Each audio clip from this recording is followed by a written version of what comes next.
உனக்கு நேரம் எதையுமே செய்ய ஒருத்தனுக்கு நேரம் இல்லைன்னா அவன் பிஸியான ஆள்னு கிடையாது.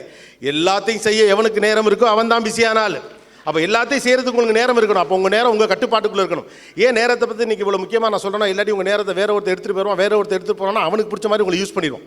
அப்போ படிங்கன்னு சொல்கிறதுக்கான காரணம் அதுதான். எதை வேண்டுமானாலும் படிங்கள், பிடித்த எந்த விஷயத்தை வேண்டாலும் படிங்கள், என்னைக்காவது பயன்படும்.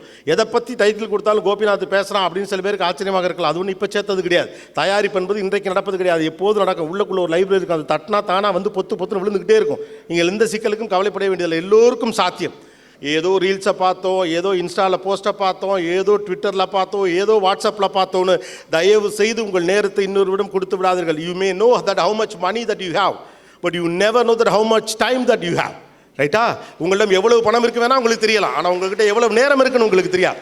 உங்கள் நேரத்தை நீங்கள் எந்த அளவுக்கு பத்திரப்படுத்துகிறீங்களோ அந்த அளவுக்கு முக்கியமான ஆளாகத்தான் நீங்கள் இருக்க முடியும். அதனால் பெரும் பணக்காரர்களிடம், பெரிய தொழில் அதிபர்களிடம், மிகப்பெரிய அறிவாளிகளை கவனித்து பாருங்கள்.